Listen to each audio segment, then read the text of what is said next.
Bismillahirrahmanirrahim. Assalamualaikum warahmatullahi wabarakatuh. Alhamdulillahilladzi najjana minal qaumiz zalimin. Wa rabbi anzilni munzalan mubaraka wa anta khairul munzilin. Allahumma salli wa sallim wa barik ala habibika sayyidina Muhammadin, sayyidil awwalina wa akhirin, imamil anbiya'i wal mursalin, wa ala alihi at-tahirin at-tayyibin. Wasyarul mayamin bi ihsanin ila yaumiddin, amma ba'd. Alhamdulillah, segala puji hanya milik Allah. Atas berkat rahmat dan karunia-Nya kita masih diberikan kesempatan untuk melaksanakan fase-fase kehidupan yang sudah Allah tuliskan untuk kita lalui. Dan berkat karunia-nya pun kita masih diperkenankan untuk melewati ibadah shaum Ramadan dalam keadaan sehat walafiat, tentunya patut untuk kita syukuri. Salawat beserta salam semoga selama-lamanya tercurah limpah kepada Nabi kita tercinta Sayyiduna Muhammad sallallahu alaihi wasallam. Sahabat Maksar TV, dimanapun antum semua berada, semoga senantiasa dalam lindungan Allah Subhanahu wa ta'ala. Pada malam ini saya hendak menanggapi tulisan-tulisan sejarah yang terpampang jelas di dalam sebuah aplikasi penulisan, yakni Wikipedia, yang sering kita temukan ketika hendak menggunakan aplikasi Google untuk mencari informasi. Tentunya di sini saya ingin menanggapi perihal tentang sejarah Sayyidi wa Murabbi wa Jiddi Sultan Syarif Hidayatullah Al-Ismaili Al-Husaini, yang sering atau lebih dikenal oleh masyarakat Indonesia dengan panggilan Sunan Gunung Jati. Di samping itu, saya juga ingin sedikit mengemukakan pemahaman saya perihal daftar sultan-sultan di Kesultanan Banten. Di sini saya ingin coba meluruskan perihal penulisan sejarah yang ditulis oleh Wikipedia, yang mana menyatakan bahwa Sultan Syarif Hidayatullah merupakan keturunan dari Campak. Itu merupakan kesalahan sejarah. Saya ingin menanggapi itu bahwa di sini yang harus difahami oleh rekan-rekan semua, bahwasannya Syarif Hidayatullah atau Sunan Gunung Jati lahir di Ismailiyah, atau saat ini merupakan bagian dari negara Mesir, yakni Kegubernuran Ismailiyah. Letaknya tidak terlalu jauh dari terusan Suez saat ini. Ayahanda beliau merupakan keturunan Rasulullah SAW, yakni Sayyid Sultan Syarif Abdullah. Ayahandanya merupakan sultan di Ismailiyah kala itu, dan ibundanya merupakan putri dari Prabu Siliwangi, yakni Nyimas Larasantang. Oleh karenanya, salah apabila ditulis bahwa beliau turunan dari Campak. Beliau lahir di Ismailiyah pada tahun 1448 Masehi, atau sekurun dengan zaman Sultan Muhammad Al-Fatih, yakni penguasa Utsmaniyah, penakluk Konstantinopel.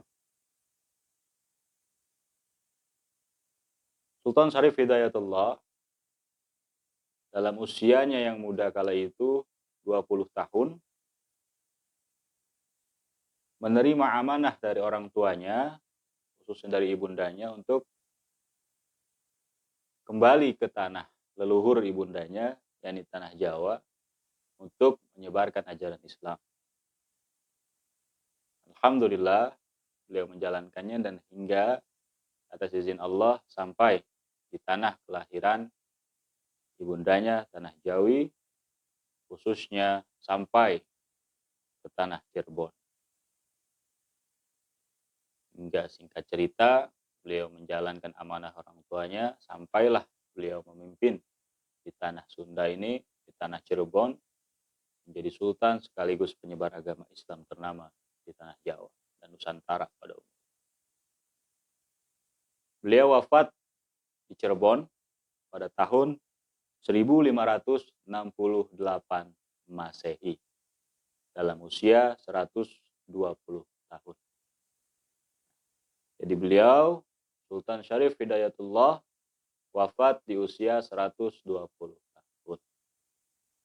Beliau lahir di Mesir, di Ismailiyah, dan wafat di Cirebon. Jadi salah kalau ditulis dari Campak. Seterusnya, saya ingin sampaikan juga perihal daftar-daftar Sultan Banten. Dalam Wikipedia ditulis banyak sekali yang saya sudah telaah. Saya ingin juga tanggapi bahwa ada banyak yang keliru. Di sini saya ingin coba uraikan bahwa ketika Sultan Syarif Hidayatullah sampai di tanah Jawa, beliau bertemu dengan uaknya, yakni Pangeran Cakrabuana atau Mbah Kuwu, atau yang lebih dikenal Raden Walangsungsang. Beliau merupakan putra dari Prabu Siliwangi dan Nyimas Subanglarang. Sultan Syarif Hidayatullah dinikahkan untuk pertama kali dengan anak uaknya tersebut, yakni Nyimas Pakungwati. Dari pernikahan beliau sebenarnya memiliki keturunan, namun tidak sempat lahir karena keguguran. Kemudian Sultan Syarif ini memiliki beberapa pendamping lainnya, salah satunya yakni ketika beliau menyebarkan ajaran Islam di tanah Banten pada waktu itu, bertemulah dengan pamandanya yang mana bernama Prabu Surasoan. Prabu Surasoan ini merupakan putra dari Prabu Siliwangi dari istrinya yang lain, yakni Nyimas Kentring Manik, dan juga merupakan adik dari Prabu Surawisesa. Prabu Surasoan ini memiliki seorang putri dari sekian banyak keturunannya, yakni Nyimas Kaunganten. Akhirnya beliau dipertemukan oleh Allah dan akhirnya dinikahkan. Dari pernikahan Sultan Syarif Hidayatullah dengan Nyimas Kaunganten, lahirlah beberapa keturunan. Salah satunya ialah Maulana Hasanuddin. Maulana Hasanuddin inilah yang kelak menjadi Sultan Banten pertama. Beliau juga bergelar Pangeran Sabakingking.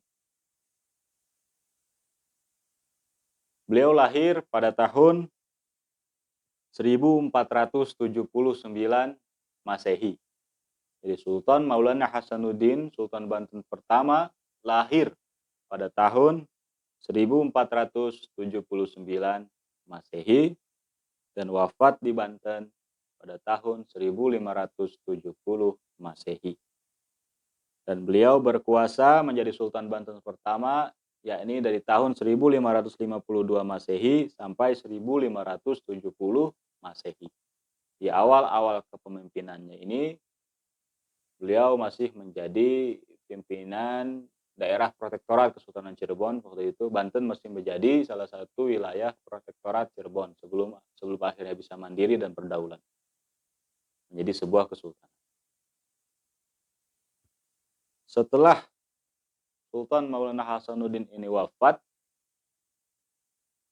tahta kesultanan diberikan kepada keturunannya, salah satu dari sekian banyak keturunannya, yakni Sayyid Sultan Maulana Yusuf, atau diberi gelar juga Pangeran Pasarean dan bisa juga disebut Panembahan Kasunyatan.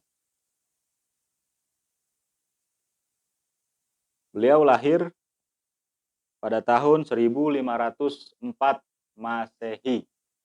Sultan Maulana Yusuf lahir pada tahun 1504 Masehi dan wafat di Banten pada tahun 1585 Masehi. Beliau menjadi Sultan Banten kedua dimulai dari tahun 1570 Masehi sampai 1585 Masehi. Itulah Sultan Banten kedua, Sultan Maulana Yusuf. Ketika Sultan Maulana Yusuf ini meninggal dunia, tahta kesultanan diberikan kepada salah satu putranya dari sekian banyak keturunannya, yakni Sultan Maulana Muhammad, atau yang diberi gelar Pangeran Seda ing Palembang, atau juga diberi gelar Pangeran Sedangkan. Usia Sultan Yusuf dengan Sultan Maulana Muhammad ini cukup jauh rentan waktunya. Karena mengapa? Karena Sultan Maulana Muhammad ini merupakan hampir menjadi anak bungsu, namun setelah beliau lahir ada lagi adik-adiknya. Jadi cukup rentan usianya cukup jauh. Jadi Sultan Maulana Muhammad Nasruddin atau Pangeran Seda ing Palembang lahir pada tahun 1571 Masehi dan menjadi sultan di usia yang muda.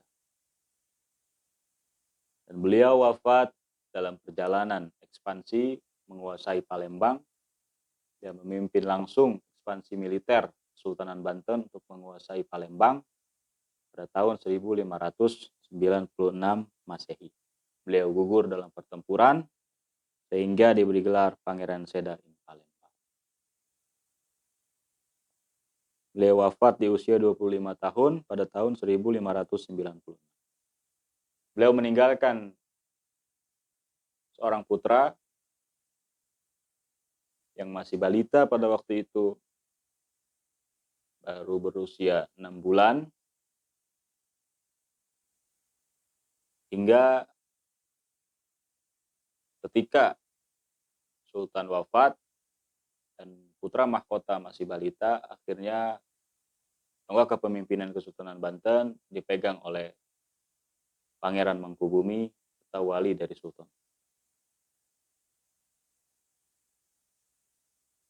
Sultan keempat Banten ini, putra Sultan Muhammad, bernama Sultan Abdul Mufakkir Mahmud Abdul Qadir. Beliau menjadi sultan di usia sangat belia, yaitu 9 tahun, dan bergelar Pangeran Ratu ing Banten. Beliau lahir tahun 1596 Masehi dan wafat di Banten tahun 1651 Masehi. Beliau berkuasa dari 1596 walaupun ketika itu masih dipegang oleh Pangeran Mangkubumi sebagai wali sultan. Ketika usia 9 tahun baru dilantik menjadi Sultan Banten. Dia terhitung dari 1596 sampai 1647 Masehi. Dan kala itu beliau serahkan pemimpinan kepada putranya, yakni salah satu dari sekian banyak keturunannya, yaitu Sultan Abdul Ma'ali Ahmad. Sultan Abdul Ma'ali Ahmad ini merupakan putra dari Sultan Abdul Mufakkir Mahmud Abdul Qadir, atau yang bisa dipanggil juga Sultan Kilen. Sultan Banten kelima ini wafat lebih dahulu dari ayahandanya, yakni pada tahun 1650. Jarak antara Sultan Abdul Mufakkir dan Sultan Abdul Ma'ali Ahmad ini sangat dekat sekali, karena Sultan Abdul Mufakkir menikah di usia yang sangat muda, yaitu 14 tahun.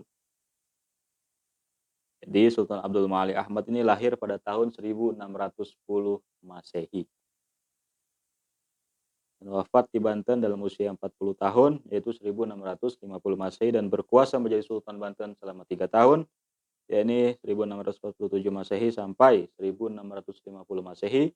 Dan ketika Sultan Abdul Malik Ahmad ini wafat, maka kepemimpinan diambil kembali oleh Sultan Abdul Fakir hanya sebentar sebelum kemudian akhirnya beliau wafat dan akhirnya tahta kesultanan diberikan kepada cucunya yang juga merupakan putra dari Sultan Abdul Malik Ahmad, yakni Sayyid Sultan Abdul Fattah Al-Mafakih, atau yang sering digunakan panggilannya itu Sultan Ageng Tirtayasa, atau juga bergelar Pangeran Surya. Beliaulah Sultan ke-6 Banten, Sultan Ageng Tirtayasa. Beliau lahir di Banten pada tahun 1631 Masehi dan wafat di Batavia atau Jakarta saat ini pada tahun 1692 Masehi. Dan berkuasa dari tahun 1651 sampai 1683 Masehi. Sultan Ageng Tirtayasa berkuasa di usia 20 tahun, menggantikan kakeknya yang wafat pada tahun 1651 Masehi. Disinilah banyak sejarah yang diputarbalikkan. Namun di sini saya ingin coba meluruskan bahwa Sultan Banten ini hanya 6 orang. Mengapa saya sebut seperti itu?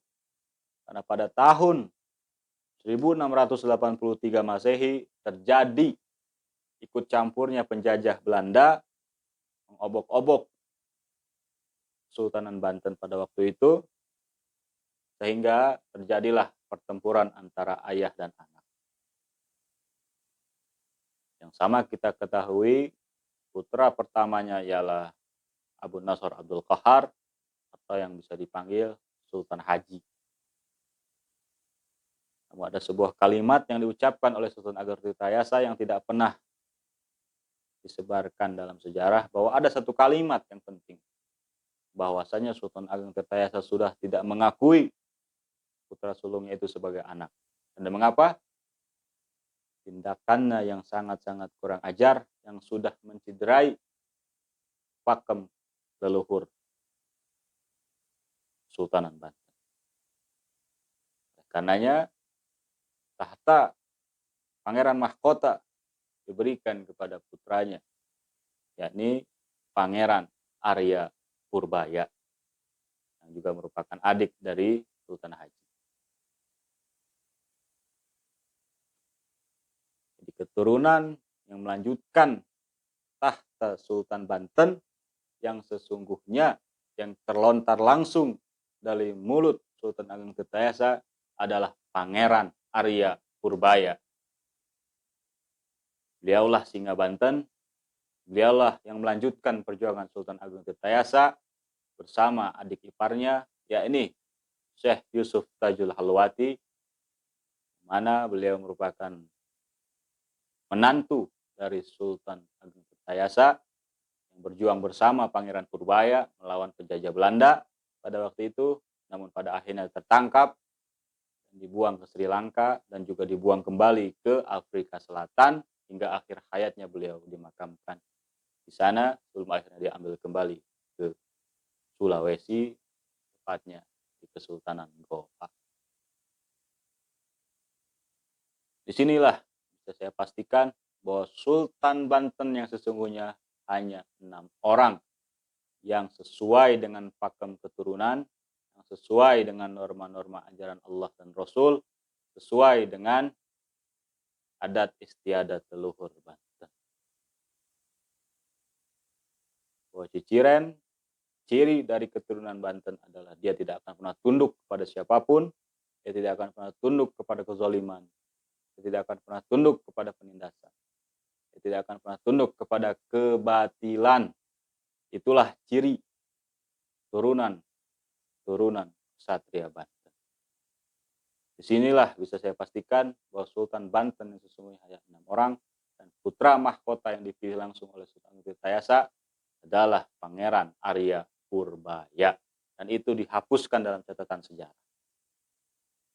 Karena itu saya memandang perlu ini harus diluruskan, Saya tidak mau ada penyimpangan sejarah. Karena itu saya sampaikan kepada saudara-saudara yang anlih di bidang penelitian sejarah, tolong jangan simpang siurkan sejarah. Sinilah saya tegaskan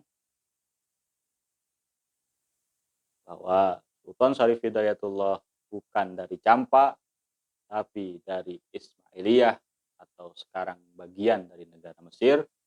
Dan daftar Sultan-Sultan Banten sudah saya sebut tadi. Semoga ini bisa menjadi referensi saudara-saudara semua dalam mencari otentiknya sejarah Sultan Banten. Dan semoga Allah senantiasa melimpahkan karunia rahmat kepada Sultan-Sultan Banten, istiqomah menjalankan syariat Allah, menjalankan ajaran Rasulullah. Semoga Allah berikan balasan surga kepada mereka semua. Amin ya Allah ya Rabbal alamin. Itulah kiranya yang bisa saya sampaikan pada video kali ini. Semoga bisa menambah referensi sejarah pada antum semua. Kepada sahabat Maksar TV, dimanapun antum semua berada, terima kasih banyak untuk terus mendukung channel Maksar TV ini. Jangan lupa saksikan terus konten-konten yang bermanfaat yang akan kita suguhkan di Maksar TV. Hadani Allah wa iyyakum ila siratal mustaqim wa afu minkum billahi fi sabilil haq. Assalamualaikum warahmatullahi wabarakatuh.